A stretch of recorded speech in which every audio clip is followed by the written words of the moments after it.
qof kasoo muwaadin oo Soomaaliya dalkiisa markuu joogo miisaan uu leeyahay laakiin waxaan leeyahay anagu waxaan leenahay miisaanada soo socda waxaan leenahay miisaan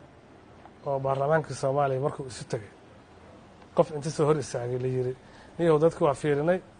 baarlamaanka Soomaaliya oo dhameystiran ay yiraahdaan adiga ayaa gudoomiye baarlamaanka Soomaaliya hay'adda ugu sareyso noqon karo nin laba jeer la yiraahdo horta nagu jiro waa Shariif Xasan Sheekh Aadan la yiraahdo waa sharaaf ah oo ra'iisul wasaare ku xiga noqday koonfur galbeed maamuladii markii la dhisay markii la isu tagay nin ay yiraahdeen markay isfiiriyeen niyow madaxweynaha wax asaasi karo oo wax wadi karo adiga waay ninka xiga waxa uu yahay waa nin ugu yaraan 5 jeer 6 jeer wasiir soo noqday oo dawladda Soomaaliya intay fiirisay ay tiri silkiga siyaasadda ka bax silkiga diblomaasiyadda aad ay ka dhigtay safiir markuu ka soo noqdayna dawladda Soomaaliya wasiirka gaashaandhig intay ka qaaday intay ka dhigtay ay tiri baarlamaanka Soomaaliya u tartan ee baarlamaanka Soomaaliya xubnihiisa golaha shacabka ay codka siiyeen markii laga yimaado dadka aan miisaanka lahayn ama miisaan mala dheer waxay tahay waxa kamid ah nin ra'iisul wasaare Soomaaliya laba jeer soo maqan in the history of Soomaaliya ka yimid guri siyaasadeed guri madaxweyne guri ra'iisul wasaare ka yimid safaaradda Soomaaliya adduunyada ugu muhiimsan waa safaaradda Washington safiir ka soo noqday laba jeerna Soomaali inta la fiiriyo laba madaxweyne oo kala gedisan mid kasta uu yiri yaa ra'iisul wasaare noqon karo ninkaan aan ku habboon madaxweyne kale oo siyaasadda uga gedisan oo yimid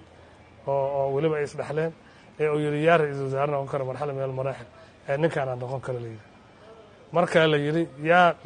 laba madaxweyne markay aan isku imaanay Djibouti Umar Murashax wuxuu ahaa safiir aniga iyo imaad marka aniga dalka Soomaaliya 20 sano ugu dambeysay diblomaasiyadana waan ka soo shaqeeyay xildhibaannimadana waan ka soo shaqeeyay wasiirnimadana laba jeer aan ka soo shaqeeyay dad 30 sano ugu dambeysay September 1 waxa ay bixisay 30 sano ay bixisay oo dalka jooga marka haddii annaga aan dadka yiraahdo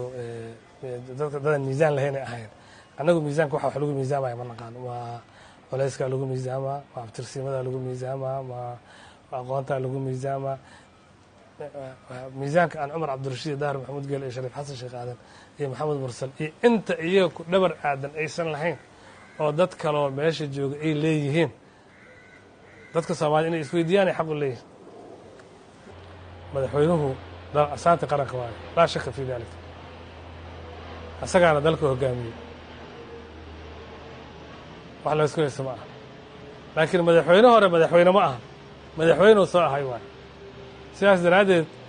afkaartiisa aragtidiisa xooggeedu ku xirnaamay inuu madaxweyne hore yahay wuxuu ku xirnaanaa la jaanqaadka baahida markaas jirto iyo waxa dadku u baahan yihiin iyo guuxa bulshada ay qabto iyo dhalinyarada iyo aragtiyada amba geeska